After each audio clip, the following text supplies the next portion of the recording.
에베소 4장 11절부터 16절까지 읽어보겠습니다. 그가 어떤 사람은 사도로, 어떤 사람은 선지자로, 어떤 사람은 복음 전하는 자로, 어떤 사람은 목사와 교사로 삼으셨으니 이는 성도를 온전케 하여 봉사의 일을 하게 하며 그리스도의 몸을 세우려 하십니다.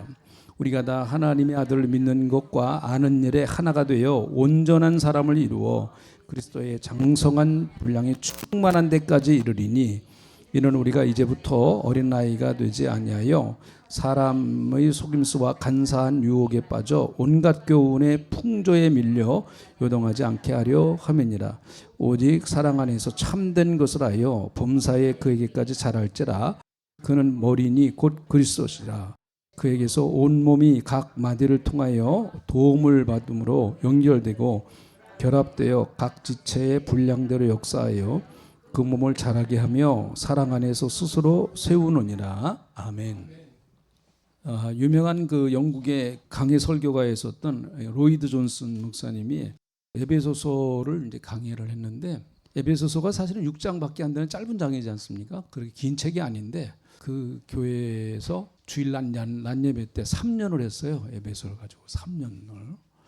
그러니까 그만큼 좀 깊이 이렇게 다룬 거죠. 그만큼 이제 에베소서를 다루다가 보면 이제 여기저기 우리가 신앙생활하는 데서 반드시 꼭 한번 거쳐야 할 내용들이 이 가운데 이렇게 숨어 있기 때문에 에베소서가 우리에게 그 신앙의 안내자로서 참 중요한 역할을 한다. 그렇게 그 목사님도 그 판단이 돼서 이렇게 한 것 같습니다.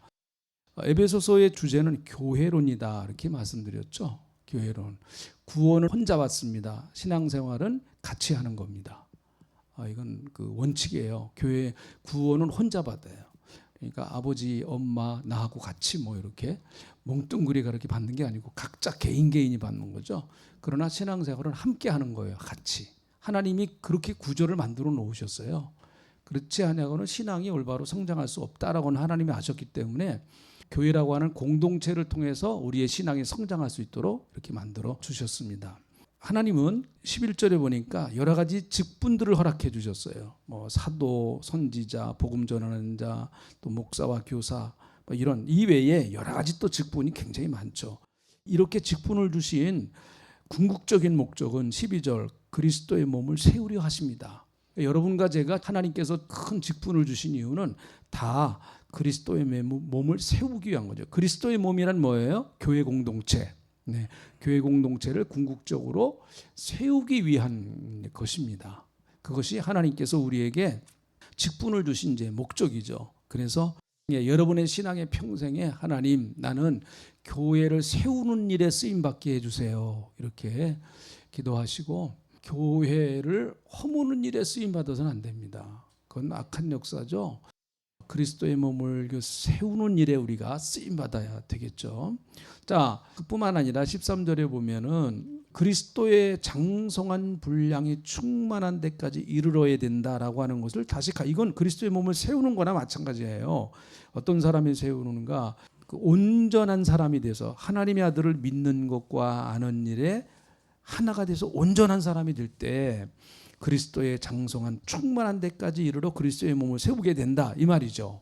그러니까 공동체의 성장은 개인 신앙의 성장이고 개인 신앙의 성장은 공동체의 성장이에요. 이게 따로 떨어져서 할 수 없는 얘기예요. 그러니까 나는 백조와 같이 저기 있는 저 까마귀한테 안 갈 거야. 저 백조가 아니네. 백로죠. 이거 백로에 가지 마라. 막 그러잖아요, 우리가. 근데 교회는 섞어지다가 보면 하여튼 뭐가 됩니다. 이게 보니까. 그래서 이 충만한 데까지 이르르는 믿음, 그것이 교회를 세우는 일인데, 결국은 교회 공동체가, 이건 14절에 있는 말씀은 개인도 마찬가지고 교회도 마찬가지예요. 왜 우리가 믿음이 성장하고 신앙이 자라고 또 우리의 신앙이 더 충만한 데까지 이르러야 되느냐. 14절, 이는 우리가 이제부터 어린아이가 되지 아니하여. 성경에서 어린아이는 긍정적으로 표현될 때도 있고 부정적으로 표현될 때도 있어요. 긍정적으로는 예수님 말씀하셨죠. 누구든지 어린아이 같지 않냐면 어디 못 간다고요? 천국 못 간다. 굉장히 어린아이의 모습을 긍정적으로 보는 거예요. 그래서 그 말씀에 근거해서 유아 때 사망한 유아들 어떻게 할 거냐, 구원 받느냐 못 받느냐, 뭐 이런 게 신학적으로 굉장히 논란이 될 수 있죠. 네, 구원 받는다라고 주장하는 사람들은 그 말씀을 근거로 해서 얘기를 하는 신학자들도 있습니다. 어쨌든 그러나 어린아이가 부정적으로 쓰여진 경우도 있어요. 여기 어린아이, 여기서 말하는 어린아이는 부정적인 거죠. 연약한 것, 또 자기중심적인 것, 또 뭐 이런 어린아이에게서 부정적으로 나타나는 것 있지 않습니까? 그런 거 버리라는 거죠. 그 어린아이는 사람의 속임수와 간사한 유혹에 빠진다라는 게, 아직도 자기의 어떤 인생관이 이렇게 주도적으로 주체가 되질 않았기 때문에 잘못하면은 이제 잘못된 것에 빠지기가 쉬워요. 어린아이 때에 좋은 그 영향을 받으면 그 평생 가잖아요.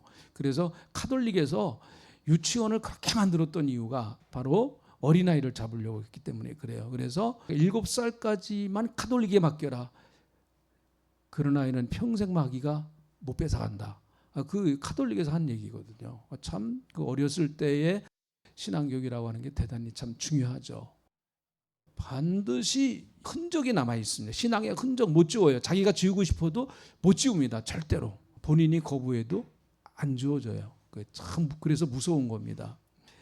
사람의 속임수와 간사한 유혹에 온갖 교훈의 핑조에 밀려 요동하지 않게 합니다. 이렇게 자꾸 요동하라 하니까, 그래서 여러분의 신앙이 자꾸 요동치면 내 믿음이 아직도 어린아이 단계를 못 벗어난 건 아닌가. 한번 여러분의 신앙을 이렇게 진단을 좀 하셔야 됩니다. 그래서 좀 장성한 신앙으로 갈 수 있도록 그렇게 여러분의 신앙을 잡고 신앙이 성장하는 그 환경을 내가 만들어야 돼요. 어린아이도 그냥 자라지 않습니다. 절대로. 이게 영적으로도 마찬가지라고 봐요. 그래서 여러분들이 누군가의 신앙을 이렇게 잘 좀 성장할 수 있도록 하려면은 내 등골이 좀 빠져야 돼요. 그렇지 않고는 그게 잘 그 신앙이 잘 성장하지를 않습니다. 또 본인도 목사님 저는 왜 이렇게 기도를 못해요? 기도를 안 하니까 못하지. 다른 이유 없어요. 성경 말씀을 내가 잘 못 먹는데, 말씀을 못 먹는데 어떻게 영이 자랄 수가 있겠어요? 그거는 누구도 불가능합니다. 목사도 불가능해요. 그거는요. 목사도 한 달 내내 성경 안 봐보세요. 마찬가지죠. 다 누구나 다 마찬가지입니다. 그러니까 내 믿음이 자랄 수 있는 요건을 내가 만들어야죠. 그리고 나서 믿음이 자라나 자라는지 그걸 봐야지. 믿음이 자랄 수 있는 그 일들을 하나도 안 하면서 내 믿음 안 자란다. 그건 말이 안 되는 거예요. 그거는요. 말이 안 되는 겁니다. 그건 당연히 안 자라는 게 정상이죠. 자라나는 게 이상이에요. 그거는. 여러분 그 흔들리지 말고 요동하지 말아야 됩니다. 우리가 적어도 믿음이 흔들리지 않으려면은 구원의 확신은 가지고 있어야 돼요. 그래서 이단들이 하는 얘기가 구원의 확신을 가지고 있는 사람들은 잘 안 넘어온대요. 이단으로. 그 사람들이 하는 얘기예요. 그래서 좀 우리의 신앙을 말씀으로 이렇게 잘 정립을 할 필요가 있습니다. 자, 그리고 15절 오늘 읽었는데요. 이 뒤에 이제 나오는 말씀이에요. 오직 요동하지 않게 하려 함이라라고 말하고, 사실은 헬라어 본문에서는 그러나라고 하는 접속사가 빠졌어요. 사실은요. 뭐 그걸 꼭 해석을 안 해도 되게 뜻이 연결이 되겠다라고 했기 때문에 뺀 거예요. 그 접속사를 뺀 거예요. 그러나 오직 사랑 안에서 참된 것을 하여 범사에 그에게 잘할지라 그는 머리니 곧 그리스도라, 그렇게 말합니다. 자, 여기 보면 어떻게 그러면 잘할 건가라고 하는 것에 대하여 요 15절 짧은 절에서 아주 중요한 그 원리를 제공하고 있어요. 어떻게 잘할 건가? 그러면 교회 공동체가 어떻게 잘할 건가? 이건 사실은 개인의 신앙도 마찬가지고 교회 공동체의 신앙의 성장을 말합니다. 장성한 데 이르기까지, 또 그리스도의 충만한 그 분량에 이르기까지 가는, 그에게까지 자라가는데 어떤 원리가 있어야 되느냐? 교회 특별히 공동체를 말하는 거예요. 두 가지를 말합니다. 오직 사랑 안에서 참된 것을 하여, 참된 거 하라는 거예요. 참된 거. 교회가 참된 것을 하라는 겁니다. 여기서 참되다라고 하는 말의 헬라어는 엘레뉴 온테스. 이 말은 진리를 말하라. 진리 안에서, 진리 가운데, 그런 뜻을 가지고 있어요. 그러니까 여러분, 교회는 진리를 원리로 교회가 성숙해야 된다, 성장해야 된다, 그 말이에요. 진리가 빠진 상태에서 교회는 절대로 성장하고 성숙할 수 없다라고 하는 그런 얘기예요. 진리가 뭐냐? 하나님의 말씀이죠. 우리는 진리를 하나님의 말씀으로 생각합니다. 그렇죠? 우리가 살아가는 데 있어서 내 인생의 진리는 뭐예요? 하나님 말씀이죠. 그러니까 하나님의 말씀이 우리의 삶의 판단 기준이 되는 거예요. 내가 하나님 말씀을 가지고 뭐 식당에 가서 음식을 먹는다든지 뭘 살 때마다 우리가 몇 장 몇 절에 근거해서 나는 라면 한 박스 삽니다. 이렇게 안 하죠. 여기서 말하는 그것은 그런 의미가 아니죠. 그러나 그런 모든 우리가 살아가고 있는 모든 삶에 결정하는 것들이 결국은 하나님의 말씀의 기준으로 하는 가치관이 내게 이미 들어와 있는 거예요. 그러니까 내가 라면 하나 사는 것도 결국은 말씀 안에서 사는 것과 마찬가지예요. 그게 내가 이미 그런 가치관을 갖고 있으니까. 그러니까 이런 거예요. 내가 라면 산다. 술 먹으려고 살래. 나 술 먹으려고. 이런 사람 없지. 이거는 그리스도인의 가치관으로서 라면 사는 거 아니죠. 우리는 그렇게 해서 라면 사는 거 아니잖아요. 배고프니까 내가 라면 먹어야 되겠다. 그거는 보편적인 우리의 성경의 가치관을 가지고 그렇게 라면 사서 먹는 거예요. 그냥. 그러니까 교회는 진리라고 하는 원리를 가지고 교회 공동체는 일도 해나가야 되고 성장도 해나가야 된다는 거예요. 그래서 교회는 이렇게 되면 안 된다. 뭐로 가도 어디만 가면 된다. 그렇죠. 뭐로 가도 서울만 가면 된다.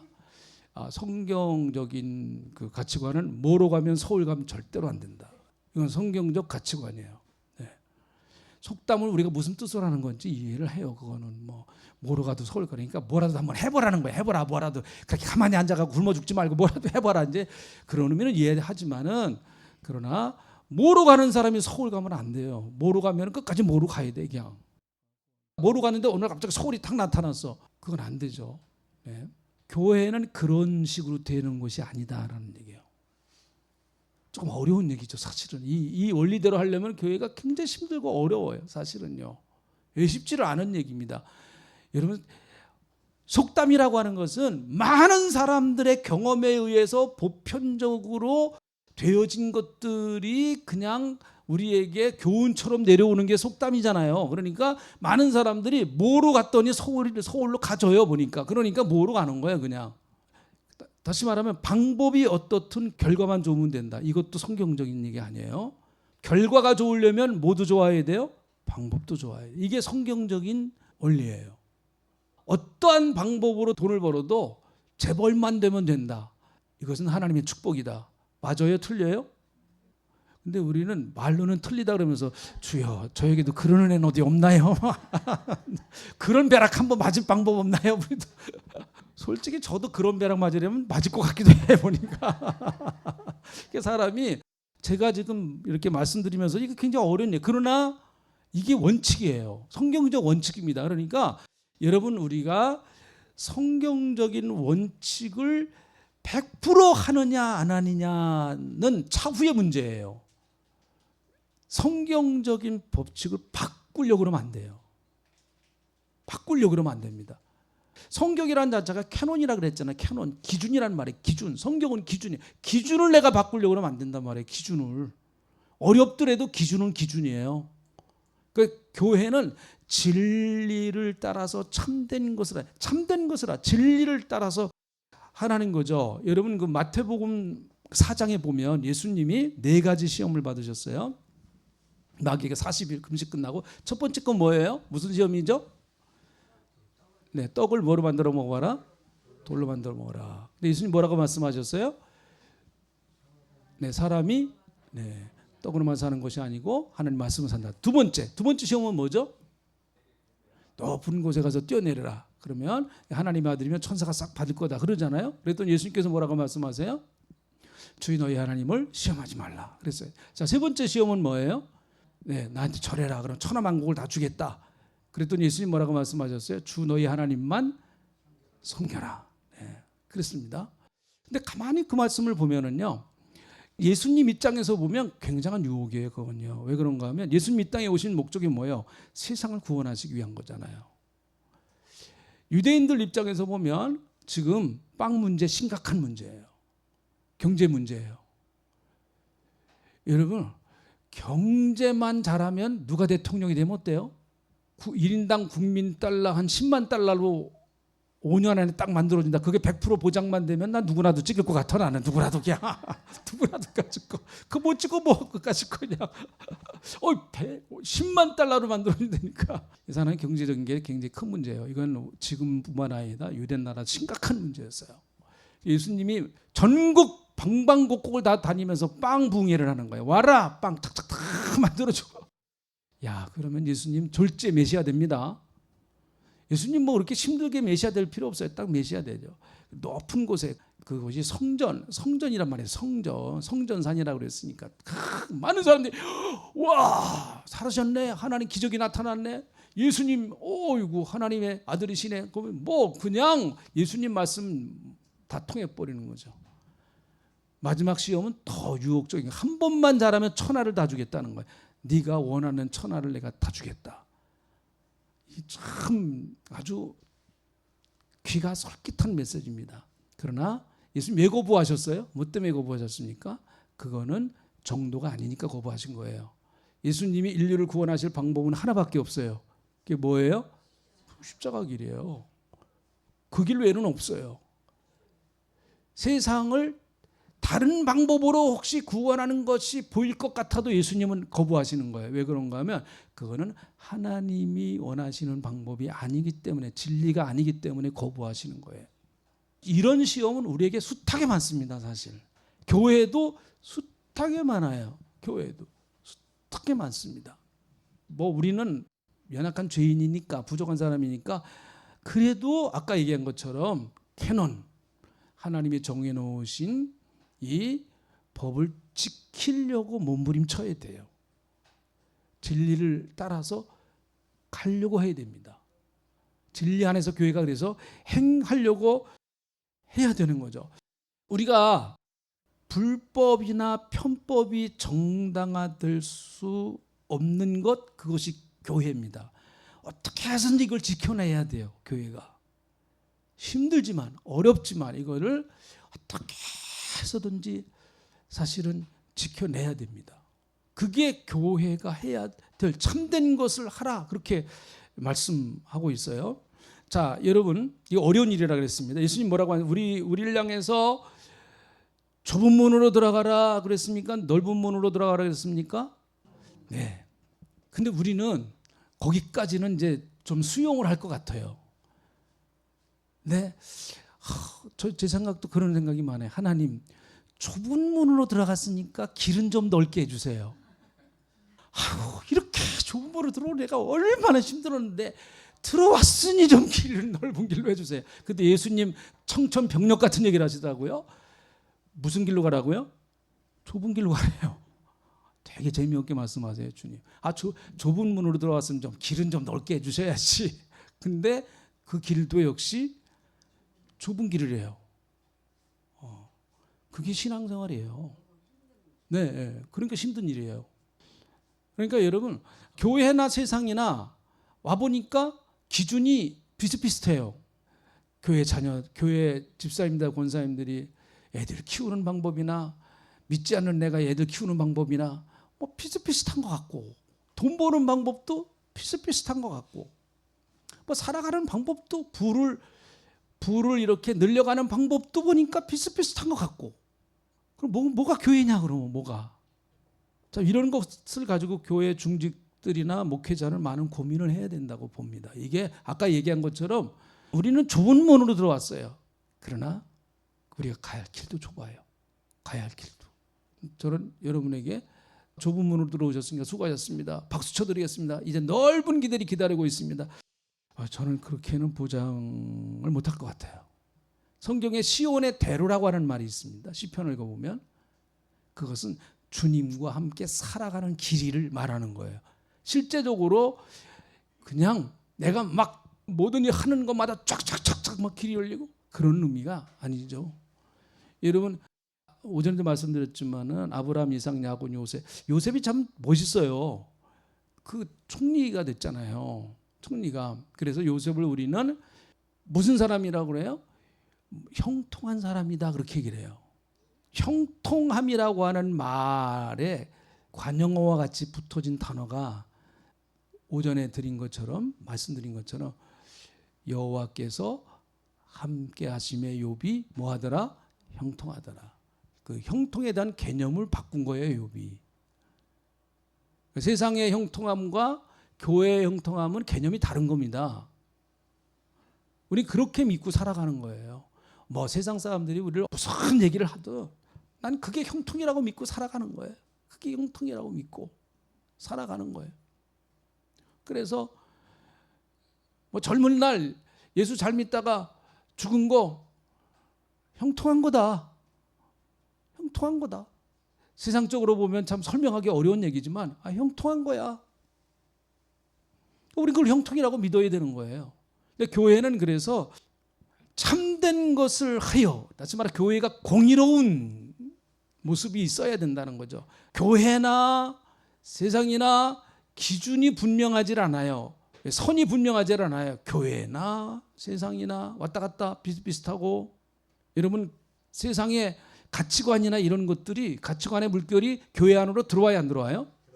들어옵니다. 목회자에게도 그런 생각이 있어요. 저는 솔직히 목사인데 그런 얘기를 합니다. 솔직히 저도 그런 생각을 합니다. 또 우리 교회 집사님들이나 뭐 중직들도 마찬가지라고 봐요. 그런데 여러분, 배가 바다에서 항해를 하는데 바닷물이 배에 안 들어온다? 거짓말이에요. 그건 들어옵니다. 그런데 어떤 배는 침몰되는 배가 있고 어떤 배는 살아남는 배가 있어요. 그러니까 우리는 바다에 바닷물이 들어오는 것 자체가 문제가 아니고, 들어와도 우리는 그 물에 침몰되지 말고 우리는 떠다녀야 돼요. 그러니까 침몰돼 버리면 안 된단 말이에요. 침몰. 그래도 교회는 교회예요. 네? 그래도 교회는 교회로서의 모습을, 부족한 거 있어요. 저는 이 시간 교회에 대해서 완전하다 그런 얘기를 하는 게 아니에요. 교회는 교회로서의 모습이 있어야 됩니다. 실수가 나오고 부족한 게 있다고 할지라도 교회는 교회로서의 모습이 있어야죠. 그래야 그게 교회죠. 이 길을 끝까지 가다가 교회가 안 돼도 뭐 괜찮아요. 뭐 어때요? 하나님이 그렇게 하라고 했는데 안 되는데 뭐 하나님 책임지셔야지. 우리 인생도 마찬가지라고 봐요. 우리 인생도. 뭐 하나님 말씀대로 살다가 쫄딱 망했어. 그것도 은혜죠. 그것도.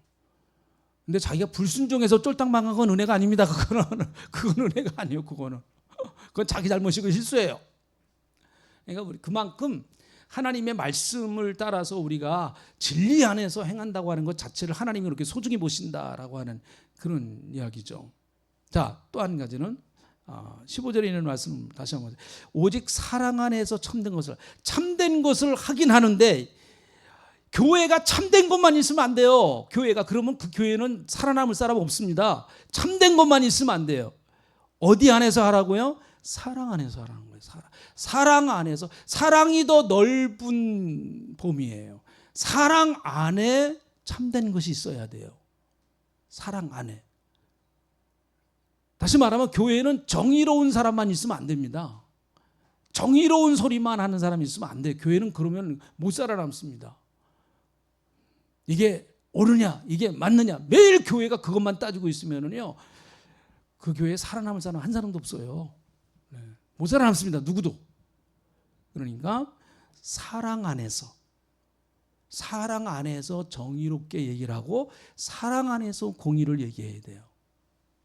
미국의 유명한 무디 신학교의 학장이었었던 조지 스위팅 목사님이 이런 방정식을 만들었다고 그랬죠. 인생이라고 하는 곳에서 마이너스 사랑을 해버리니까 아무것도 남는 제로다. 인생 마이너스 사랑은 제로다.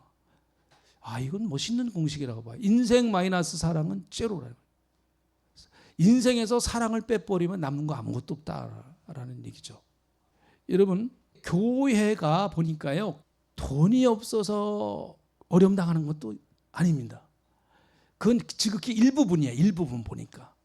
교회가 똑똑한 사람이 없어서, 배운 사람이 없어서, 교회가 뭐가 시설이 부족하고, 교회가 예배당이 없어서 교회가 그래서 어렵다. 물론 그런 것들도 상당히 일부분 일리가 있는 얘기예요. 그러나 정말 교회가 진짜 어려운 거는 교회에 사랑이 없어서 어려워요. 우리가 늘 듣는 얘기지만 이건 정말 중요한 진리예요. 사랑이 없어서 교회가 어려운 거예요. 사랑이 없어서. 사랑은 은혜와 같이 가는 겁니다. 은혜가 있는 곳에 사랑이 있고 사랑이 있는 곳에 은혜가 있어요. 이건 같이 떼놓을래야 떼놓을 수 없는 거예요. 여러분 바울이 개척한 교회 중에 제일 어려웠던 교회가 이제 그 고린도 교회 우리가 잘 알잖아요. 고린도 교회는 종합병원이에요. 종합병원. 이 교회는 무슨 문제가 있네? 문제가 있는 걸 고린도 교회에 찾아보면 다 있습니다. 거기. 고린도 교회는요, 그게 복합적으로 나타났어요. 그러니까 이게 보통 생각한 게 아니에요. 보통. 고린도 전서는 고린도 교회의 문제를 어떻게 해결할 것인가에 대한 문제의 해결에 답을 준 책이거든요, 그게. 근데 바울이 거기다가 왜 고린도전서 13장을 만들어 놨을까? 고린도전서 13장. 고린도전서 13장은요. 고린도전서 13장 다 떼버리고 믿지 않는 사람들도 가서 한번 읽어보라 그랬어요. 좋아하게요? 나빠하게요? 그걸 다 좋다고 그래요. 다. 어떤 사람은 그게 성경인지 모르면서도 좋아해. 그냥 그거 성경인지 모르면서도 나중에 성경이 그러니까 이게 성경이에요? 왜 거기다 사랑이 해결이다. 고린도 교회가 심각했던 문제는 사랑이 해결이다. 사랑만이 해결할 수 있다 말하는 거죠. 사랑이 해결이다. 예. 그래서 교회에서 우리가 서로 사랑을 좀 권사님에게서 사랑을 발견하고 또 목사에게서 사랑을 발견하고 집사님들에게서 서로가 사랑을 보여준다고 하면 그래도 세상은 따뜻해지지 않겠습니까? 여러분의 가정은 또 우리 교회는 그래도 따뜻해지지 않겠습니까? 하나님 오늘 말씀을 통해서 우리가 교회는 진리 안에서 참된 것을 행하라고 말씀하셨으니 우리 교회가 진리 안에서 모든 일들을 해나가게 하시고 사랑 안에서 행하라고 했사오니 예수님의 사랑으로 우리가 다 성도들을 이끌어갈 수 있는 특별히 재직들 될 수 있도록 하나님 은혜를 베풀어 주시옵소서. 우리 예배 후에 또 하나님 아버지 예산 편성하는데 이 모든 일 가운데 성령께서 친히 같이 해주시고 역사해 주시옵소서. 고맙습니다. 감사합니다. 우리 성도님들 가정에 복 주시고 하시는 사업 잘 되게 하여 주시옵소서. 아버지 나라와 민족을 위해서 하나님 앞에 기도합니다. 대한민국 하나님이 지켜주셔서 여기까지 왔사오니 하나님 우리 대한민국 불꽃 같은 눈으로 지켜주시고 보호하여 주시니 감사합니다. 주님 성도들이 나라와 민족을 위해서 하나님 앞에 간절히 에스더와 같이 기도하고 있사오니 우리나라는 절대 망하지 아니하는 줄로 믿습니다. 고맙습니다. 윤석열 대통령 하나님께서 함께 하셔서 잘 나라를 이끌어갈 수 있도록 공의로운 마음을 주시고 지혜로운 마음을 주시기를 원합니다. 국회의원들 당리당략에 떠나게 하시고 그래서 국민 사랑하고 백성 사랑하고 나라 사랑할 수 있도록 도와주시옵소서. 아버지 하나님 특별히 나라를 지키는 우리 국군 장병들 하나님께서 불꽃 같은 눈으로 지켜주시고 보호하여 주시옵소서. 다시는 이 땅에 전쟁이 없게 하나님 역사해 주시기를 바랍니다. 고맙습니다. 감사합니다. 지금은 우리 구주 예수 그리스도의 은혜와 아버지 하나님의 넓고 크고 만극하신 사랑하심과 성령님의 감동 감화내 주 역사 풍성하신 은혜가 오늘 말씀을 듣고 이제 임마누엘의 하나님을 믿고 살기 원하는 주님의 백성들 그리고 교회를 사랑하며 성도를 사랑하며 살기 원하는 주님의 백성들 머리머리 하실 가운데 귀한 교회